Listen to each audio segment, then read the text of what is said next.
Those gloomy figures out of the UK helped push sterling to a near record low against the euro and the dollar. The greenback has also been making short work of the euro, hitting a six-month high against it this week, as more positive news came out of the US. And joining us for an overview of the global currency situation, Keith Miller, corporate FX strategist. Great to see you. First of all, before we talk about the currencies and all these things that are happening there, just your take of GDP higher than expected at 3.3% in America.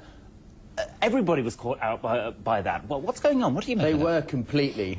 We were expecting a strong figure from the US. It's well recorded that the tax rebates and the economic stimulus Act of 2008 is certainly pushing an awful lot of money back into the economy. It's cutting the tax that the companies have to pay, and it's also giving individuals more money.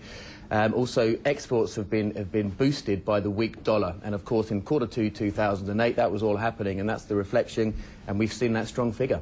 What does it mean for interest rates in the States? Is this sort of have much of a bearing on it? It certainly does. It puts them in a very strong position.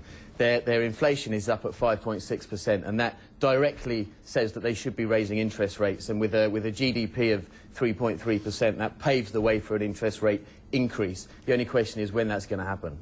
What's your guess? Because it's a very difficult, tricky situation. It's such a tight tightrope the Fed is having to walk here. They're in a lucky position in as much that they don't have the pressure from GDP. Their interest rate decision for September is on the 16th of September.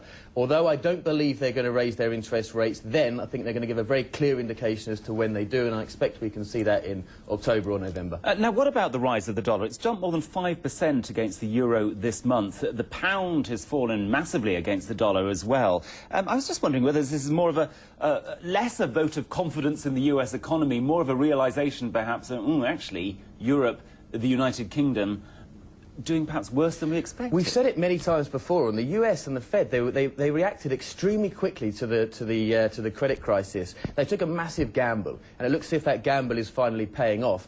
We've got to look at investors. Where do investors go? Do you invest in the UK? We're heading into a recession. Probably not. Do they invest into the Eurozone? Their growth is already negative for Q2. Is it going to be negative again for Q3? Where do you put your money? You put it in the US. They're the only strong haven, if you like, in the global economy, and that's where they're going, and the US looks as if it has bottomed out and it's on its way up.